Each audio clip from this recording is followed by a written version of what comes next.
welcome to another episode of Tech Tuesday. I'm Richard Lutz, and it is my goal to talk about some of the gear and technology that I'm using to make the different projects, films, and creative stuff that I'm involved with. Today we're going to be talking about the new Lumix GH5. There are going to be other camera announcements at other trade shows like NAB and Photokina.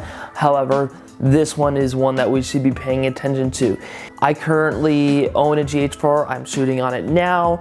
I've owned my GH4 for the last several years, and it has been my main shooter. I've really enjoyed working with the camera. It has provided me a lot of tools that make my job easier. The GH5 was announced at CES, and the specs were spectacular. It does 10-bit 422 color internally. That is incredible. For all you colorists out there that want to make your image super sexy, the GH5, to my knowledge, is one of the few cameras at a prosumer level that is capable of doing these things. It also does 180 frames per second in full HD.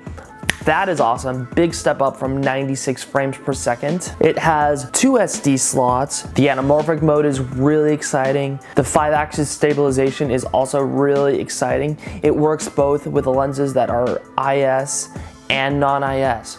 That is huge. Huge! I know that I have several lenses that are non-IS, and I'm afraid to put them on my camera and do run and gun shooting. The GH5 is going to eliminate the need of that, and it will give me the ability to go outside, grab my camera, and just put a lens on it. That is very, very exciting. I'm also really excited about the audio hot shoe mount. I think this is an exciting piece of technology that will give GH5 users the ability to record audio in a more professional manner. The only concern I have about the GH5 is the ISO. The new ISO on the camera goes up to 12,800, which is a big improvement over my current GH4. With the GH4, I can only go to about 800 or 1,000 ISO before the image begins to fall apart. I recently saw a film by Griffin Hammond where he was shooting at 60 frames per second. I messaged him on Twitter inquiring about the ISO and what he was at. He wrote me back and said he didn't have to go over 1600. I find this really exciting. If you look at the images that he was able to produce, they are really clean. Driftwood also did a ISO test, and the results are pretty remarkable. Neumann also got access to the camera and was able to shoot on it before we even knew it was coming out.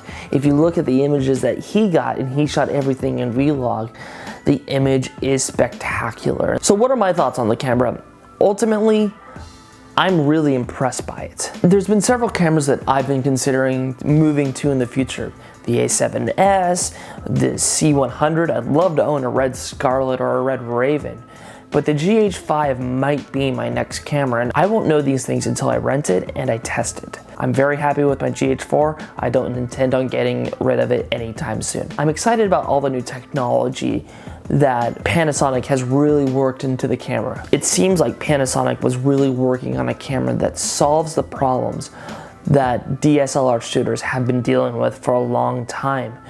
It is a huge improvement on the GH4, and I like where it's all headed. I also really like how it is reasonable in terms of the price point. It's only $2,000 from the body. That's really, really good, and I'm really, really excited about that. It will be interesting to see what happens throughout the rest of 2017. NAB and Photokina haven't happened yet. And like I mentioned at the beginning of Tech Tuesdays, there's a lot of camera announcements to come. That's all I got for this episode of Tech Tuesday. If you have thoughts and comments, please put them below. And as always, create, share, and sustain the life that you want. Get out there and make some awesome work. Thanks, guys.